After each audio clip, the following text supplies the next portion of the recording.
Olha, boa noite.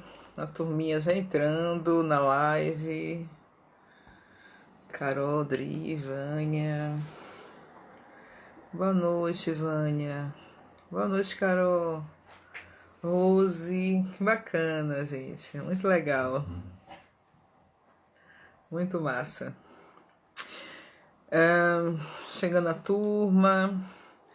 21 horas eu pedi para Eric entrar para a gente fazer essa live com esse tema tão bacana, tão importante.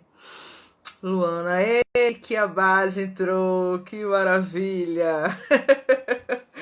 Hoje a noite é nossa, Eric. Jaque tá entrando, que bacana.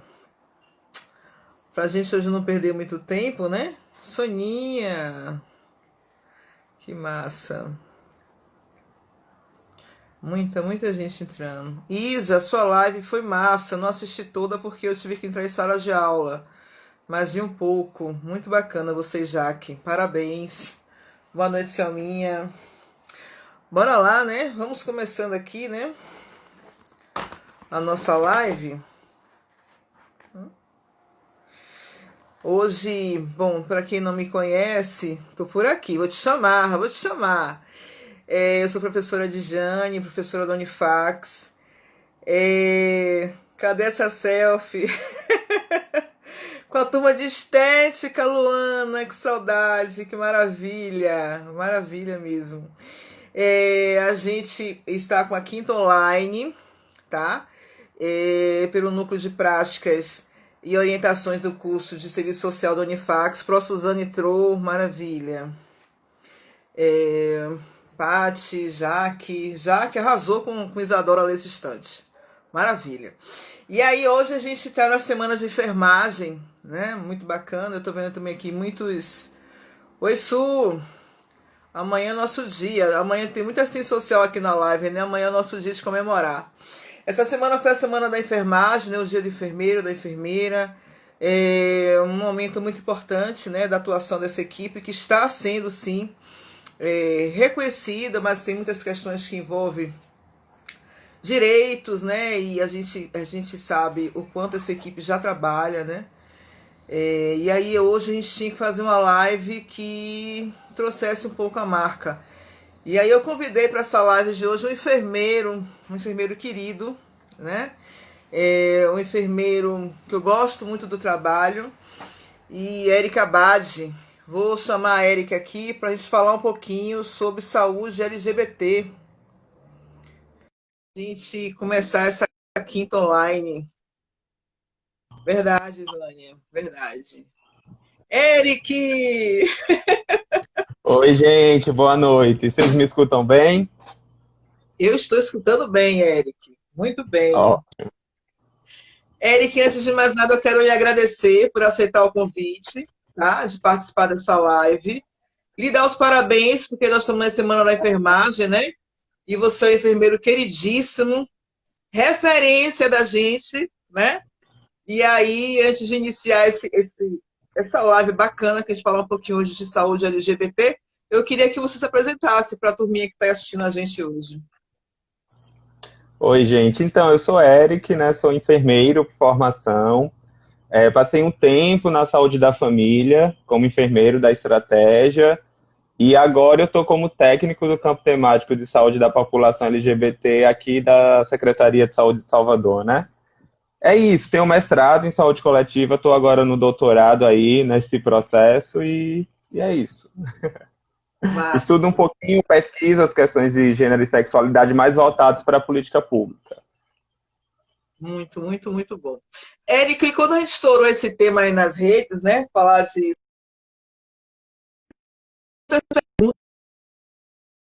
falar, vai falar das mulheres Cai um pouco, né? lésbicas e Deixa tal, de eu... como a minha gente, a internet, né? A internet não tem ajudado as lives desses dias, não, viu? Mas a gente vai conseguir, Eric. Voltou. Pronto, voltou legal. Eric, a gente pode falar um pouquinho assim, antes de mais nada, falar um pouquinho qual a responsabilidade, qual o papel do campo temático LGBT hoje no município, né, na questão do programa de saúde LGBT. O campo temático, ele tem a função de buscar implementar a política nacional LGBT no município de Salvador, né? Criar estratégias, criar possibilidades, e isso vai em diversos eixos. Os principais, que são inclusive os eixos operacionais da política integral, aprovada lá em 2011, né? É Sim. ampliar o acesso, garantir o acesso em alguns casos, porque tem contextos em que a barreira é tão forte que nem há qualquer tipo de acesso. Então, ampliar o acesso dessa população aos serviços de saúde, realizar a educação permanente e também estimular a educação popular no sentido de qualificação dos profissionais para a eliminação da LGBTfobia institucional, Sim. monitorar a política, criar indicadores de saúde para essa população, para poder acompanhar e avaliar, e trabalhar também com a comunicação, no sentido de produzir material, produzir conteúdo que possa perpassar por essa dimensão da comunicação. Como uma marca da política é o reconhecimento da discriminação e do preconceito por orientação sexual e por identidade de gênero na determinação social de saúde, então o campo temático tem essa função de trazer esse debate, essa marca para dentro de todas as políticas públicas, e aí que chega o maior desafio dele, que é a transversalização, que é conseguir transversalizar as demandas dessa população em todas as outras. Só um exemplo para a gente não se alongar, enfim, por exemplo, que a política de saúde da mulher do município, ela contemple as mulheres lésbicas e bissexuais, sejam cis ou trans, e as mulheres trans e travestis de qualquer orientação sexual, enfim. Então, o campo temático também tem esses diálogos. Isso é interessante, essa discussão vem muito, Eric, na época do Outubro Rosa e do Novembro Azul, né? Vem muitas essas questões. Como é que vamos trabalhar essa temática com o público nesse período, não é verdade? Exato, exato. Porque, assim, de um modo geral, a política ela é organizada naquilo que a gente chama de cis-heteronormatividade compulsória, que apesar de Isso. ser um nome grande, ele não é difícil, é só o fato de que todas as ações de saúde, elas são organizadas a partir da lógica das necessidades das pessoas cisgêneras e heterossexuais. Quem não é cisgênero nem heterossexual está excluído, ou seja, eu tenho campanhas sobre a prevenção do câncer de colo do útero que não contemplam mulheres cis-lésbicas. Ou seja, Sim. mulheres que se relacionam com mulheres, muitas das vezes estão invisibilizadas das campanhas e até da atenção do profissional. Se a gente perguntar a um profissional ou uma enfermeira, enfim, uma médica, qualquer profissional, tem risco de transmitir HPV no contato vulva-vulva, na relação sexual entre duas mulheres, por exemplo, a gente pode ter um conjunto de profissionais que não saibam e outras questões mais sérias, mais estruturais, por exemplo, o homem trans, quando ele modifica o gênero dele no registro civil, ele fica com o sexo civil masculino, com o gênero masculino. E o SUS ainda não paga preventivos para pessoas do sexo masculino. Por quê? Porque o SUS se organiza numa lógica cisgênera, de que apenas mulheres têm útero. Então é nesse sentido que a gente busca transversalizar. E aí é um desafio enorme, enorme. Nossa, Eric, no dia a dia da ponta, isso é um desafio tão grande, né?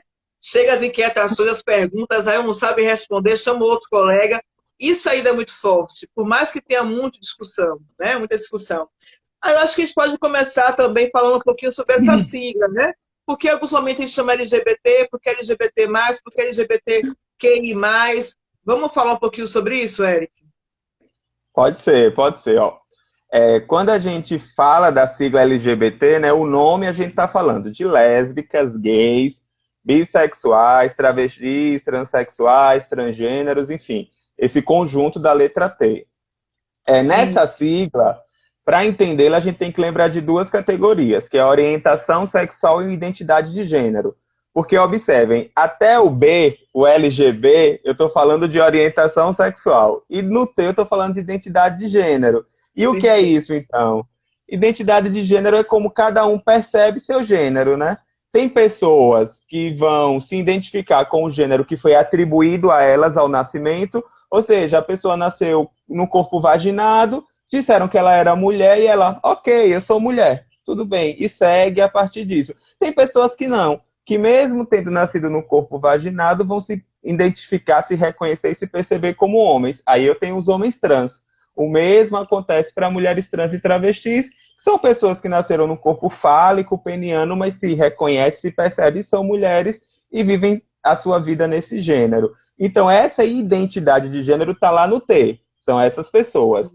O LGB é orientação sexual. Aí eu já estou falando com quem as pessoas se relacionam, ou seja, por quem elas se sentem atraídas afetiva ou sexualmente. E aí, se são homens que se relacionam, se sentem atraídos e vivem sua afetividade com outros homens, nós temos o termo gay. Se forem mulheres lésbicas, e se forem pessoas que se relacionam com os dois gêneros, a gente vai ter os bissexuais. Então, no LGBT, a gente tem esse conjunto de categorias, pelo menos duas, orientação sexual e identidade de gênero. E aí, a segunda parte da pergunta, que é, e as siglas maiores, Eric, né? E essas outras siglas? O LGBTI, quando inclui o I, a gente está falando da intersexualidade, né? Que são aquelas pessoas que, de um modo geral, nasceram com genitálias ou ambiguidades do ponto de vista do sexo biológico, mas que também representam uma certa identidade. Porque você ser intersexual também traz questões para a sua vida que compõem uma certa identidade nesse sentido, né? E o que às vezes tem ou mais, o LGBTQI+, o LGBT+, é para contemplar todas as outras identidades, inclusive os não binários, né? A não binaridade, que são aquelas pessoas que, do ponto de vista do gênero, nem se reconhecem como mulheres, nisso que a gente entende como mulher, nem se reconhecem como homens, nisso que a gente entende como homem. Então também tem as pessoas não binárias, que é importante que a gente inclua para que todo mundo possa viver a sua identidade. Então é isso. O que é queer, enquanto palavra específica, que é o termo que significa essa não identidade cisgênera. Qualquer pessoa que não seja cisgênera, ela é trans, ela é queer, e aí o queer é um pouco guarda-chuva. Tem outras definições para queer, é uma perspectiva teórica também, mas aí a gente precisaria de outros passos para discutir. Nossa, nunca ninguém falou assim, viu, Eric? Com esse Oh, detalhar, com essa explicação das palavras, da questão das siglas, a LGB é uma situação, o TEJA, ninguém nunca explicou dessa forma, viu? Olha, botaram até aqui, e, maravilhoso. E lembrando que elas não são excludentes. Por exemplo, eu posso ter um homem trans, aí eu tô falando lá do T, né? Da sigla, que é gay, que se relaciona com outros homens. Então, assim, as categorias é bom que a gente, enquanto saúde, sempre pense separado. A gente sempre pense qual é a identidade de gênero da pessoa que eu estou cuidando e qual é a orientação sexual da pessoa que eu estou cuidando, porque isso vai trazer elementos, necessidades, especificidades de saúde diferentes. Na política está o LGBT, porque é o termo mais forte do movimento social, ou seja, é o Sim, termo mais institucionalizado, né? Então, o LGBT ainda é o termo mais forte nesse sentido, no sentido de política pública. perfeito, perfeito. Eric, assim, a gente trabalha esses temas e você é um profissional que vai muito em loco, vai muito na ponta, orienta, conversa com técnicos, né? Mas a gente percebe ainda uma dificuldade, na verdade, da ponta, e aí algumas pessoas, inclusive, que a gente atende mais especificamente, né? Fala da questão da vulnerabilidade, porque é que o público LGBT ainda sofre uma dificuldade num bom atendimento na ponta do serviço de saúde. Não, e isso é uma das principais questões da política, inclusive, né?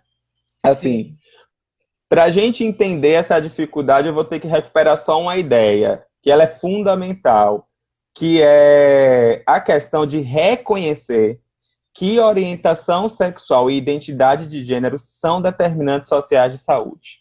E a gente repete isso quase como um mantra, assim como a questão racial, da raça-etnia, assim como a questão da classe, da regionalidade, um conjunto de outras questões. E por que a gente fala isso? Porque, por exemplo, o fato de uma pessoa não ter a orientação sexual dominante na sociedade, que é a heterossexualidade, e não ser cisgênera, se ela não é desses dois grupos, ela passa a ser junto de vulnerabilidades, de estigmas e preconceitos que impactam diretamente na saúde dela.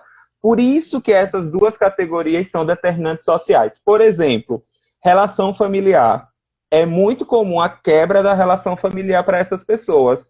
Porque, enfim, por uma questão simples, imagina o que é um adolescente heterossexual que vai apresentar sua primeira namorada para a família, como isso é recebido. Agora imagina esse mesmo adolescente, aos 15 anos, indo apresentar o namorado para a família. Então, por um exemplo bem simples, apresentar o primeiro namoradinho, a gente já vê o quanto de problema que essas questões podem gerar. Então, tem o problema familiar, o problema da escola. A escola ainda é um ambiente muito, muito hostil para LGBTs.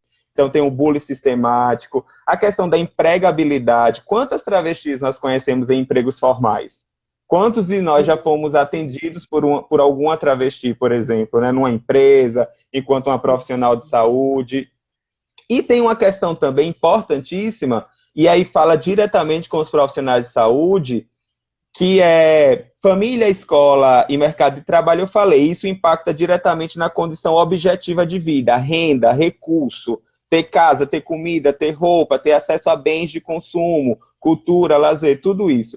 Mas tem uma dimensão importantíssima que é a dimensão subjetiva, que é a dimensão da autopercepção do indivíduo, que essas pessoas, de um modo geral, vivenciam ao longo da sua vida aquilo que alguns autores chamam da experiência da vergonha. E o que é isso?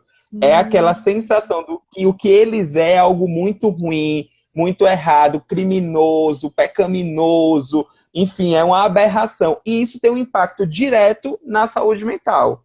E aí é muito difícil você conseguir seguir nas outras dimensões da sua vida bem, quando essa dimensão importante da saúde mental está diretamente afetada. Então, só para a gente observar isso, a gente já vê o quanto é difícil, o quanto o LGBT está vulnerável.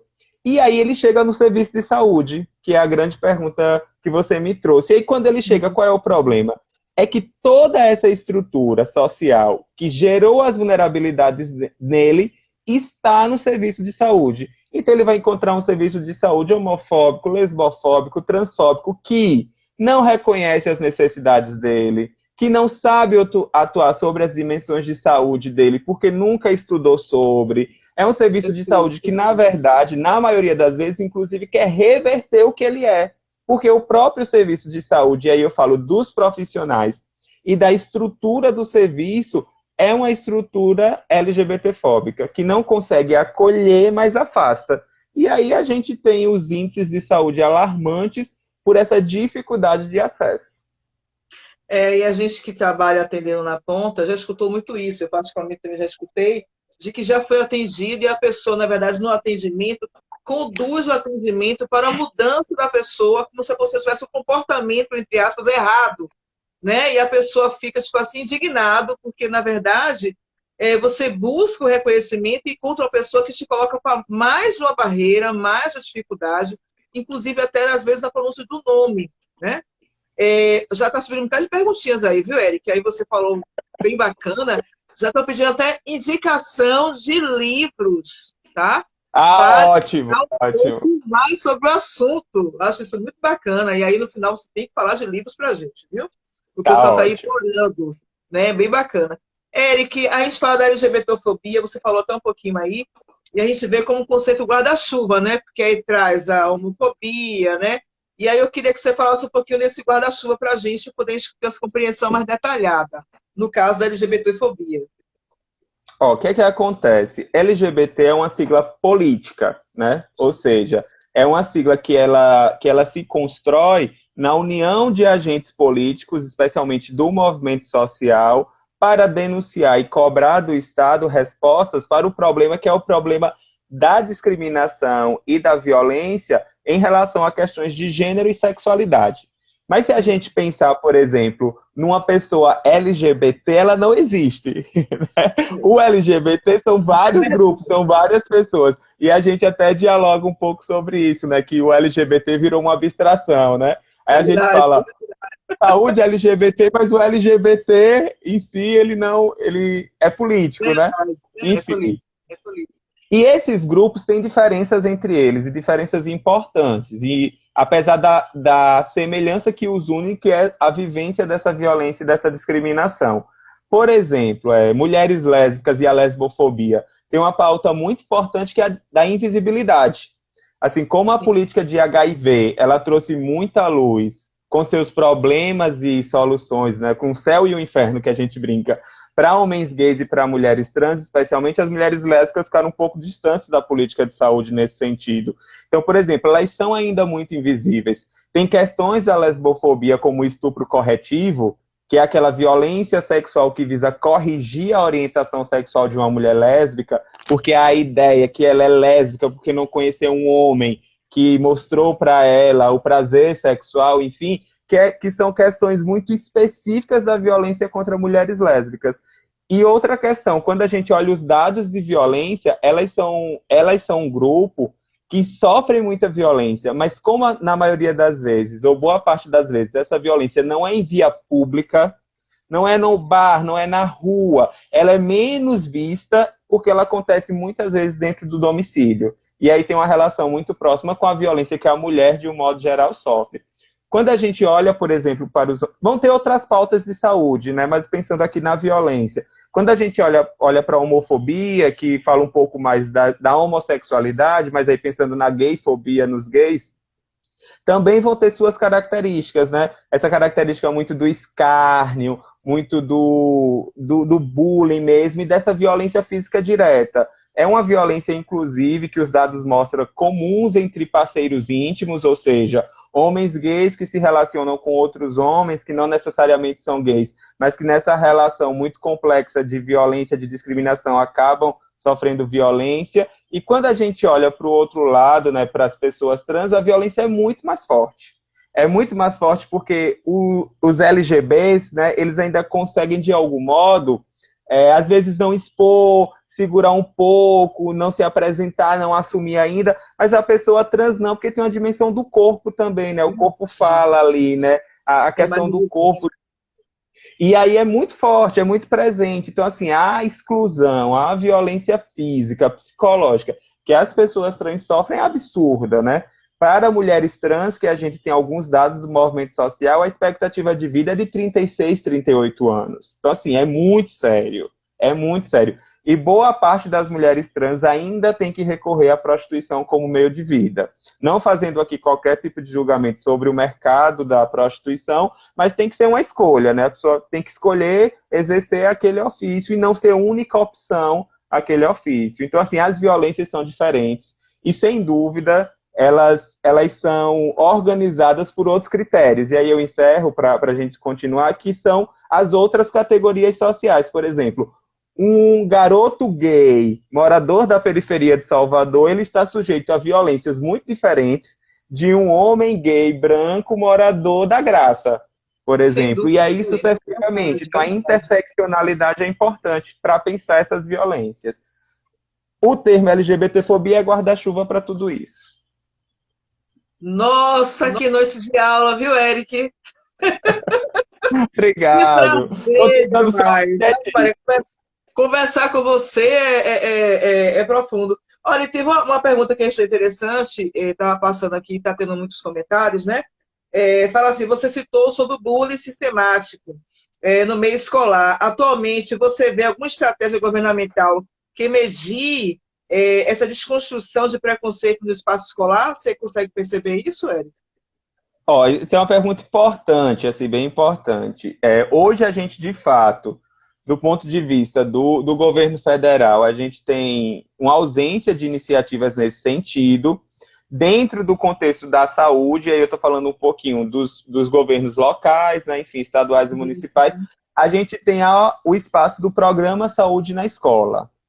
Mas, inclusive, pela força que esse programa perdeu no SUS, né, na organização do sistema nos últimos governos, isso tem sido muito de iniciativas locais. Contudo, o PSL tem um conjunto de livrinhos orientadores, e um desses livros é Diversidades Sexuais. Então, assim, tem aí material, é possível construir iniciativas locais. Agora, falando enquanto campo temático, o que é que eu avalio no campo temático? Que hoje isso está muito ligado ao contexto de cada unidade, de cada escola. Então, tem escolas que têm equipes que são mais acolhedoras e, do mesmo modo, unidades de saúde. E isso é um problema, porque isso não deveria depender do contexto. Isso deveria ser uma política já institucionalizada. Agora lembrem, é, é mais fácil, inclusive, a gente disputar, às vezes, políticas de saúde do que políticas educacionais, pensando em população LGBT, porque há uma disputa cultural muito grande na dimensão educacional. Tanto é que o programa Escola Sem Homofobia, ele virou uma das principais pautas da última eleição presidencial, que ele foi transformado equivocadamente na ideia de kit gay. Então, só para vocês terem uma ideia, né, assim, que era uma estratégia política de levar essa discussão para as escolas e ganhou o status de pauta de eleição presidencial. Então, assim, a disputa cultural, ela às vezes é mais acirrada até do que em outras políticas públicas. Verdade, você trouxe agora a questão do kit gay de uma maneira bem, bem forte, né? Como as pessoas conseguiram mudar a proposta. Acho que tem alguém falando aqui, existe um problema também ligado à educação e comunicação e saúde. Como é que está Sem essa questão né? Educação e comunicação e saúde é um ponto bem interessante. Eric, domingo agora, dia 17, é o Dia Internacional de Combate à Homofobia, né? E aí vem a questão do guarda-chuva, que você também explicou um pouquinho. O que é que a gente tem o que é que a gente pode trazer para essa data? O que é que a gente pode pensar, ou até falar um pouco da data, né? Da simbologia, de propositivas de ação. Nesse momento realmente de isolamento social, eu tenho certeza que se fosse outro momento, estaríamos fazendo 1000 coisas na rua, que a gente gosta, né? Muita coisa no Farol da Barra, já imagino os movimentos que a gente vai fazer pela cidade. Mas hoje, dentro dessa realidade, como é que vai ser essa data? Como é que está pensando essa data hoje na atualidade do Brasil? Assim, o 17 de maio é uma data muito importante, né? É uma data que a gente considera de muita luta, né? Enfim, virou essa grande data, ela vem um pouco de quando a homossexualidade foi despatologizada, né? Então isso tem uma dimensão muito importante, que é retirar desse lugar de patologia.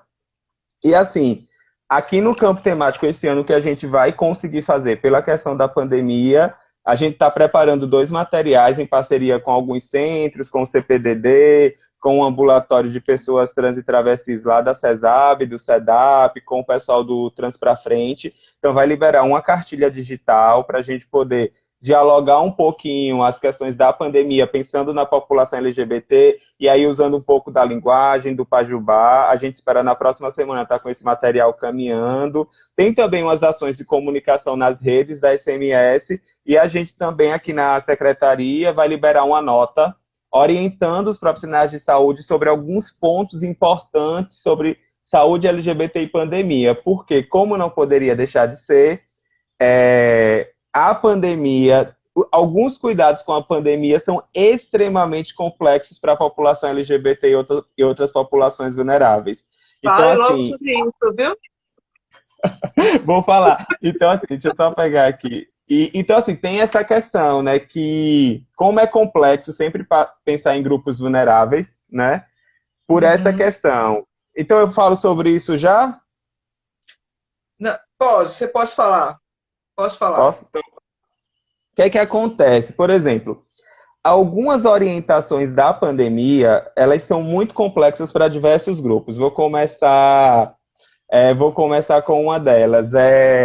A questão do isolamento domiciliar. Por exemplo, ficar isolado num domicílio ou ali naquele seu espaço de vizinhança, para algumas pessoas é muito complexo. É, inclusive, um risco maior à sua própria vida. Por exemplo, LGBTfobia intrafamiliar. Muitos LGBTs convivem com famílias muito LGBTfóbicas. Então, assim, estar ali naquele ambiente, com aquele grupo, por muito mais tempo, às vezes é muito complexo, assim, e é inclusive risco de violência iminente o tempo inteiro. Além disso, as redes de apoio, que historicamente constituíram espaços de saúde mental para essa população, como aquele beco onde se reúne, aquela praça, aquele amigo, a casa daquela amiga, que é um espaço mais seguro, onde todo mundo vai e pode ficar tranquilo, está nesse momento inacessível pelo distanciamento. Então, você perde rede de apoio e você ainda tem que ficar isolado em um ambiente que pode ser muito violento para você. Então, essa é uma questão fundamental da pandemia e LGBT, que, sem dúvida, vai ocasionar uma agudização de problemas mentais que já são crônicos, o aparecimento de problemas mentais e uma exacerbação da violência, assim. E isso já está dado, como para outros grupos. Um outro ponto da pandemia, outros dois muito relevantes. O segundo é a questão. Deixa eu deixar isso por último, porque é maior. O segundo é a questão da empregabilidade, da renda. Porque pessoas LGBTs, especialmente pessoas trans, têm dificuldade de inserção no mercado formal de trabalho. Porque Isso. muitas empresas, muitos espaços não querem aquela pessoa como representante da sua marca, do seu produto, enfim, do seu serviço. Então, a informalidade é um espaço que contempla muitas pessoas trans, especialmente a prostituição para mulheres trans e travestis. E, neste momento, a prostituição está muito arriscada. Está muito arriscada, tanto porque há um contato direto, né? Então você tem o risco de contrair o Covid, mas também porque as ruas estão muito desertas. Então, trabalhar na rua, se você decide ir, porque o aqué, o dinheiro é muito bom ali, você vai precisar ir, ainda está mais arriscado pela questão da violência. E muitas dessas pessoas não têm todos os documentos necessários para recolher o auxílio do governo. Até porque saiu de casa com 14 anos no interior da Bahia, porque a família não aceitava, veio para Salvador para poder viver, foi para a pista e não tem o CPF organizado, não tem o RG e não consegue ter acesso ao auxílio. E o último ponto, e aí Dijane conhece melhor do que eu, vai dar um show agora aí também, é a questão da política de HIV.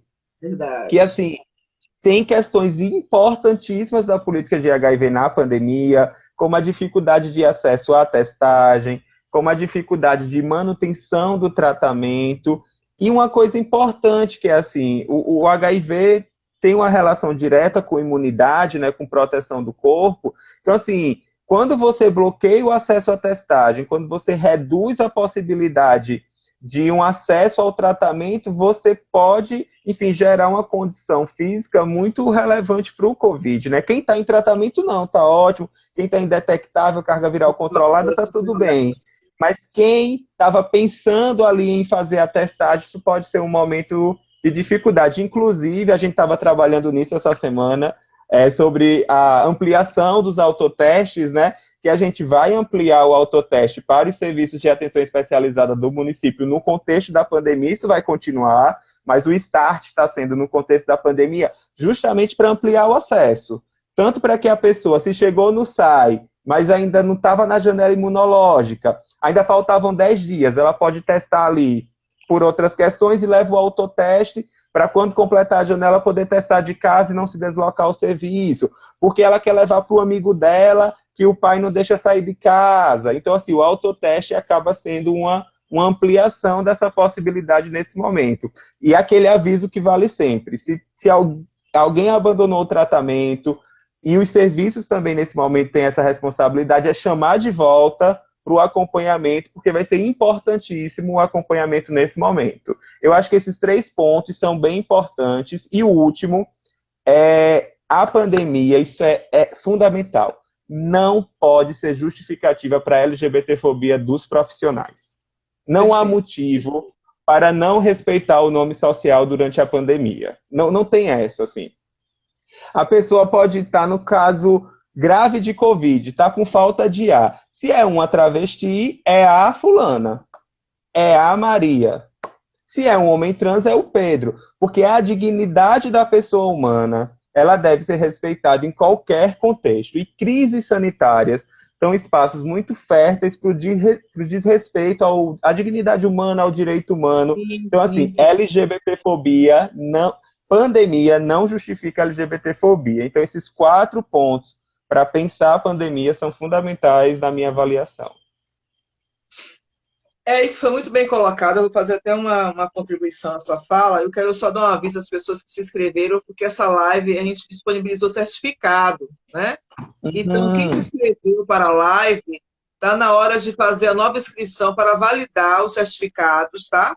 Porque acho que nesse momento também de isolamento social, a gente também tem que validar os conhecimentos científicos, e aqui hoje é um momento muito importante, né? Então a gente tem que estar lá, entra lá e já valida o certificado, ok?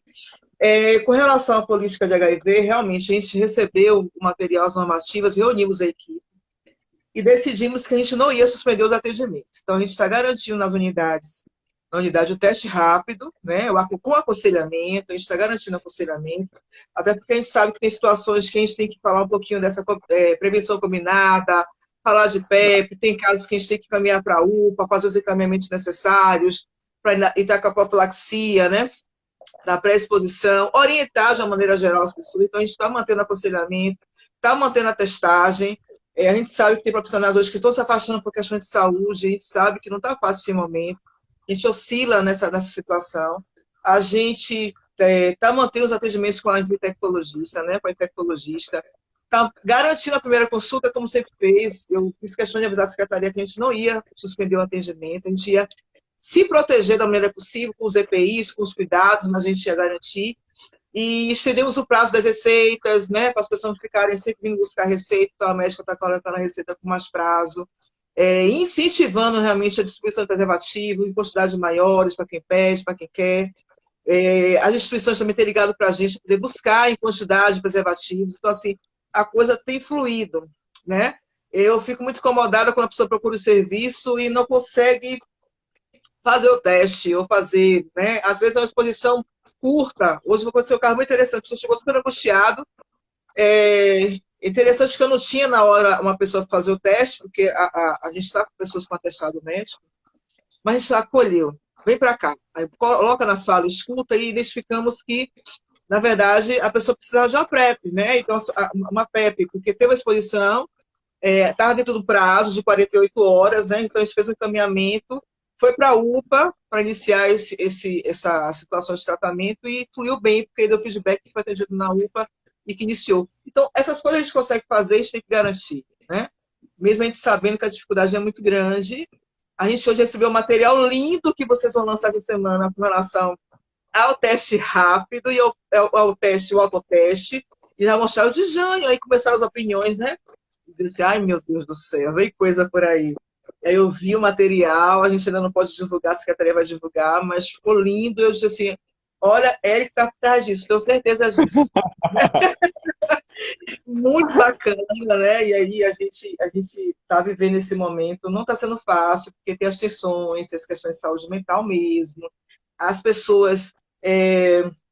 E a gente também trabalha com um público muito, né, vou falar dessa sigla LGBT, a gente traz um público muito forte na nossa unidade, e que tem angústias, e que está no grupo que se sente grupo de risco, que está com medo de adoecer, e está com medo do Covid. Então a gente precisa fazer isso. Essa semana, inclusive, eu pedi equipamentos para a unidade, no sentido de garantir atendimento remoto com a equipe de psicologia para as pessoas com HIV, né?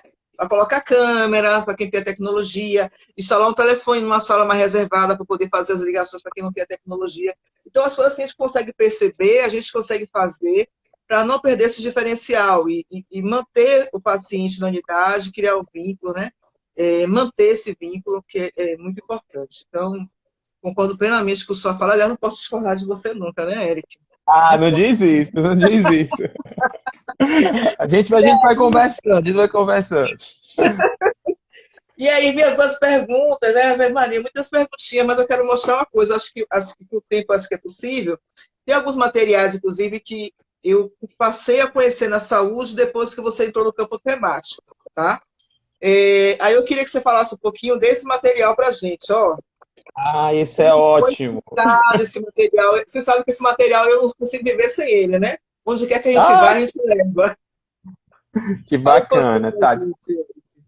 Ó, esse material é muito interessante porque ele é um exemplo prático de como a política se torna concreta. Porque, por exemplo, qual era uma das grandes questões, né, que a política traz? Olha, as práticas sexuais, porque esse é um material de saúde sexual, das pessoas LGBTs não são contempladas nas maiorias dos materiais informativos, né? E aí foi bem interessante a construção dele, porque a gente começou a construir ele pelas identidades. Por exemplo, mulheres lésbicas, homens gays, pessoas trans. E aí, de repente, a gente percebeu, mas, gente, prática sexual, elas podem ser muito diversas nos diversos grupos. Por exemplo, um homem trans que namora com um homem cis, eu vou ter ali dois corpos vaginados. Ou, desculpa, um homem trans que namora com uma mulher cis, eu vou ter ali dois corpos vaginados. Duas mulheres cis, eu vou ter também dois corpos vaginados. Então foi o que a gente fez. Olha, vamos reconhecer a identidade de cada um, mas pensar nas práticas sexuais. Então é um material que fala de prática sexual para qualquer pessoa. Então aí a gente tem sexo anal, a gente tem contato vulva a vulva, tem as questões de sexo de corpos vaginados, pênis com vaginas, e a questão da prevenção combinada, na ideia de que, olha, o indivíduo deve conhecer suas práticas, conhecer seus riscos, as formas de proteção e fazer suas escolhas. E aí, na prevenção combinada, a gente aborda a testagem, o preservativo, o lubrificante, a PEP, que é a profilaxia pós-exposição, a PrEP, a profilaxia pré-exposição, e essa ideia de que, olha, todos os gêneros são legítimos, todas as orientações sexuais são saudáveis, todas as identidades de gênero são saudáveis e toda a prática sexual feita com informação, conhecendo os riscos e as formas de proteção, também é saudável. Então, assim, o material é muito nessa perspectiva e, como Djane mostra, né, numa linguagem que dialoga com o público. Então, traz os elementos, traz a bandeira, enfim, traz um conjunto de questões que são importantes para o grupo, para a população. Eu adoro, eu sempre deixo até um ou dois em casa, porque até quando chega amigo aqui eu mostro, eu faço, bicha, venha cá, a senhora ainda não está usando a PrEP, se oriente. Então, verdade, verdade. Até os cuidados de higiene, Eric, até os cuidados de higiene que traz esse folder, gente. Não tudo, gente. Assim, questões básicas que às vezes os profissionais têm dificuldade de abordar, como, por exemplo, a questão da unha, para mulheres lésbicas especialmente, a questão do contato sexual no período menstrual, como cuidar de um objeto sexual, se você tem um dildo, uma prótese, como é que você faz para cuidar desse objeto, para ter segurança no uso? Porque, assim, as pessoas usam, é direito das pessoas produzirem prazer e vida sexual como elas desejarem. O que é que elas precisam ter do nosso lado como profissional de saúde, como serviço de saúde? Informação para fazer sua escolha, acolhimento no momento que precisar. E aí a gente segue, assim, a política de HIV especialmente já nos mostrou que estigma, que julgamento não produz melhoria de saúde, não melhora índice, pelo contrário, só piora. Então, assim, a gente gosta bastante desse material. Você está com o outro aí? Com o dos profissionais? Ah, olha, isso não foi combinado, eu juro, viu? Como não estou, gente? Esse é ótimo. Maravilhoso esse daqui também, olha. Bem didático. E esse é bacana por causa dessa partezinha mesmo, verdinha, das recomendações. Assim, que às vezes a gente acha que é uma coisa muito complexa e que, na verdade, é só estudar um pouco, ter um pouco de boa vontade e eliminar o preconceito. Porque, assim, coisas básicas como, por exemplo, o respeito ao nome social. Chegou uma pessoa trans na sua unidade, você olhou para a pessoa, está em dúvida qual o jeito certo de abordar, aí tem a fórmula mágica, que é, como você quer que eu te chame? Eu quero que você me chame de Joana. Acabou, é Joana. Gente, depois que você chamar pelo nome que a pessoa se identifica, metade do processo de acolhimento já foi. O nosso nome é a primeira coisa, é o que nos apresenta. Sabe? Quantas pessoas não sofrem constrangimentos e violências importantes pelo nome? Então, assim, tem dicas aí importantíssimas. Essa dica de tipo, não pressupor que todo mundo é heterossexual e cisgênero. Chegou uma pessoa para você atender, você é profissional de saúde, ela é o quê? Hétero, gay, bi? Você não sabe. Porque se você não sabe e não pergunta, você está pressupondo. Aí é por isso que uma mulher lésbica cisgênera sai do consultório da médica com receita de anticoncepcional. Mesmo ela dizendo, olha, eu sou lésbica, namoro com outra mulher cis. Ou então a médica não pede o preventivo porque acha que sexo entre duas mulheres não tem risco de transmissão de HPV. Então isso é o quê? Isso é quando a gente só é preparado para pessoa cis e hétero. Eu até brinco às vezes que, olha, se você não sabe cuidar da população LGBT, tem que mudar o nome da unidade. Não pode ser Unidade de Saúde da Família, tem que ser Unidade da Saúde da Família de Heterossexuais e Cisgêneros, porque as famílias são muito diversas, né? A gente precisa avançar. Isso é... eu tô sentindo também aqui, viu, Eric? Porque isso aqui já não é mais, já não foi da sua época, mas é um que a gente trabalha bastante, né? Que é o amor que cuida, né? E Ah, a gente isso é trabalha ótimo também. muito, né? A gente trabalha muito também e fala um pouco das DSTs, né? As ISTs, as infecções sexualmente transmissíveis, fala um pouco do tipo, as prevenções, né?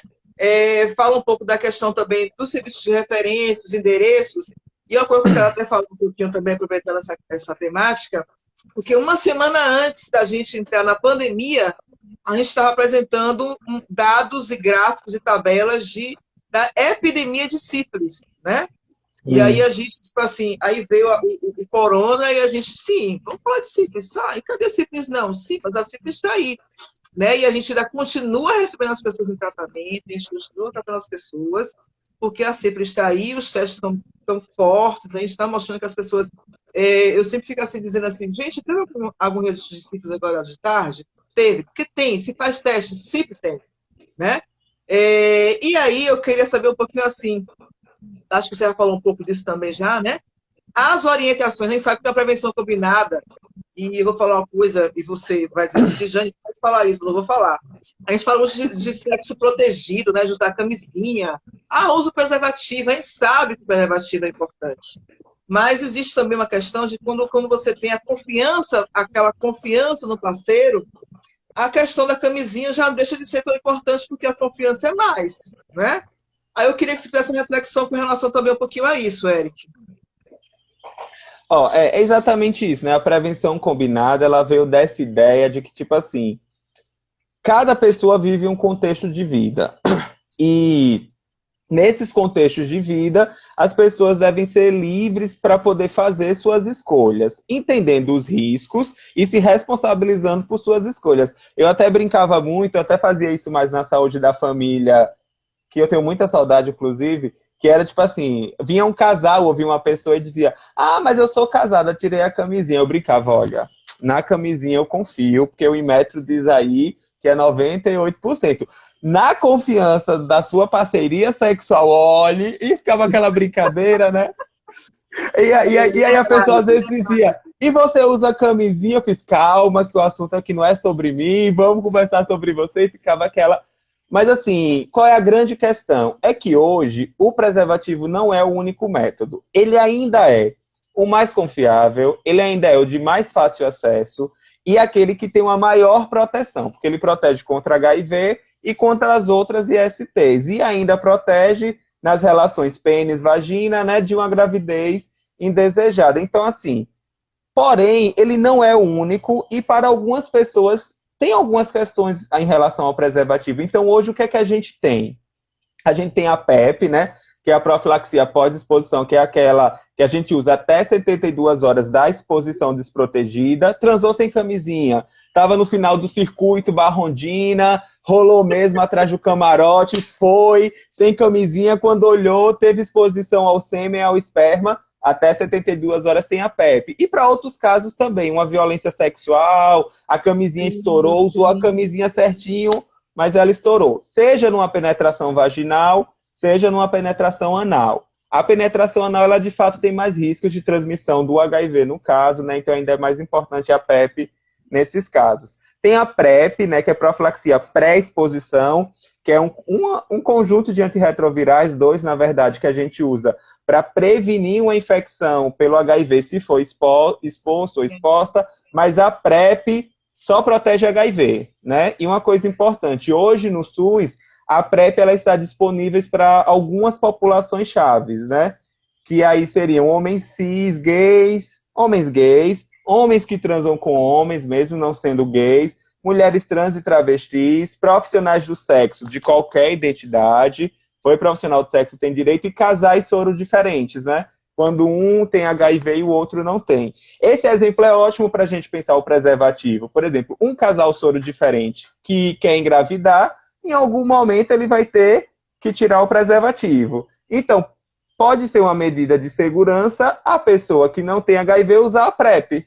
Então, aí, Sim. usa a PrEP como uma segurança, pode tirar o preservativo para ter a gestação e depois reintroduz o preservativo e prevenir o HIV, não preveniu as outras ISTs. E tem outras opções também. A testagem regular é importantíssima, tem que testar, gente. E tem que orientar a testagem. O manual do Ministério é claro. Se for prática de sexo anal, inclusive, a orientação é de 6 em 6 meses. A testagem. Mesmo com parceiro fixo, com parceira fixa, faça seu teste. E no caso das mulheres cis lésbicas, tem outras estratégias, porque por incrível que pareça, e aí eu já estou encerrando a prevenção combinada, que eu vi que o nosso tempo está indo, que é a questão da lesbofobia institucional, que a gente não tem até hoje um preservativo adequado, um método de barreira para o contato vulvar entre duas vulvas, sexo entre duas mulheres cis. Então, assim, a gente pode usar o preservativo na penetração, dígito vaginal, no objeto sexual, mas para o contato mucosa a mucosa a gente ainda não tem. Então, assim, de fato, a gente tem que pensar a prevenção combinada, porque nem sempre o preservativo vai ser aplicado a todos os grupos, mas ainda é o mais eficiente, sem dúvida. E lubrificante, viu, gente? Também é prevenção combinada. E saber fazer escolhas, né? Conhecer sua sorologia, da sua parceria, saber escolher o momento, a pessoa, a forma, enfim. Érica, está acabando, né? Nossa, a gente já passou horas falando. Mas assim, Verdade. está acabando, a gente tem que acabar com dignidade para o Instagram não derrubar a gente, tá? E aí, assim, antes de mais nada, dizer que sempre um bate-papo, um diálogo, até na visita, até na supervisão que você faz na unidade, já é um crescimento, porque a troca é sempre é muito forte, né? Sempre existe uma troca, isso é muito bacana. Aí eu queria que você deixasse essa mensagem, que é uma turma muito boa aqui, tem colegas seus, colegas meus, alunos, né? Pessoas. Tem gente que já quer você como professor, olha só, vem aqui com a gente, Eric. E aí, deixar essa mensagem, né? Porque assim, inclusive tem alunos, né?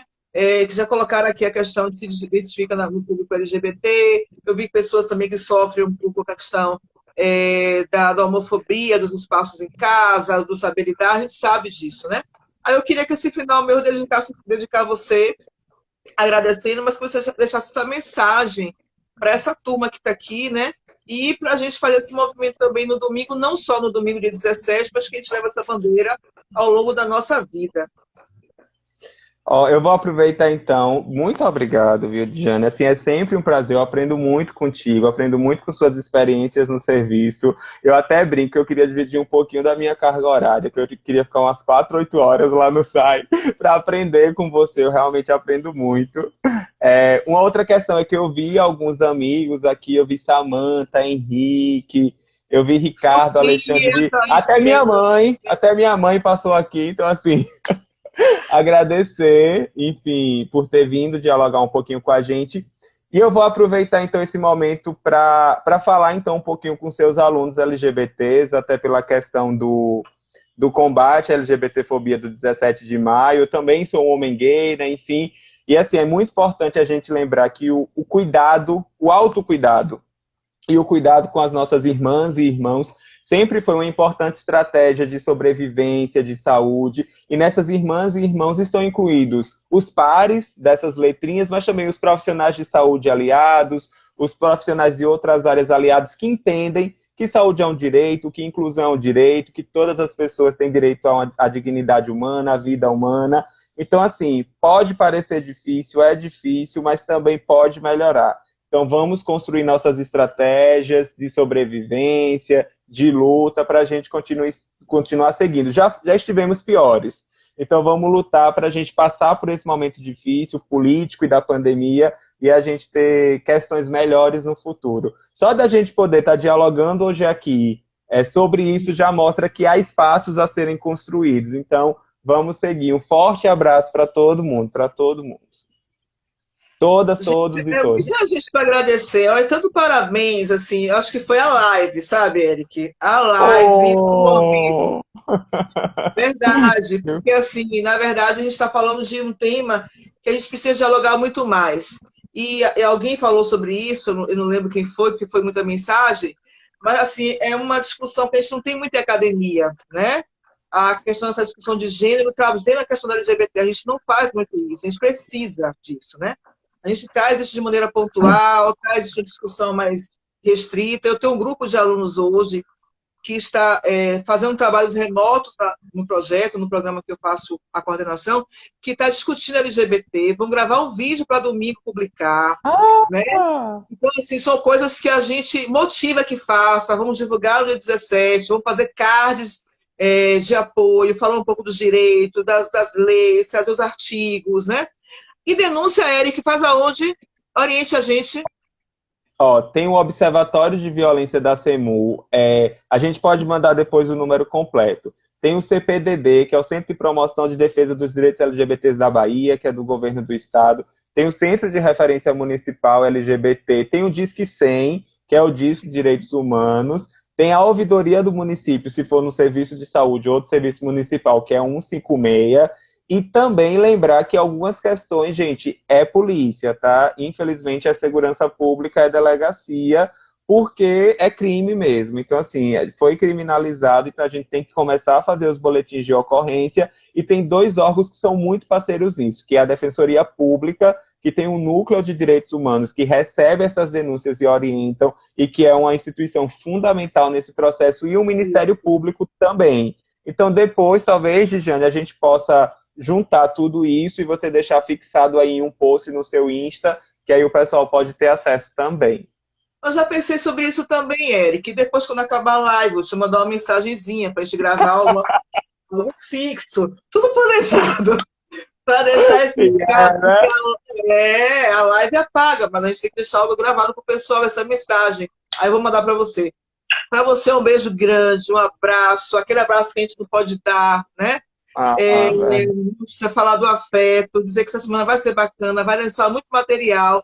E os materiais que lançaram, eu vou divulgar também aqui para o pessoal ter ciência, ter essa noção que a gente está remoto, mas tem muita coisa boa produzindo. Eu vi parte de um material hoje, mandaram para eu ver, eu disse, meu Deus! E tá lá, tá bonito. Então, assim, obrigada a todo mundo que participou. A gente vai compartilhar a live, vai ficar 24 horas aí. Tem uma técnica aí, talvez estou tentando gravar para ficar mais tempo.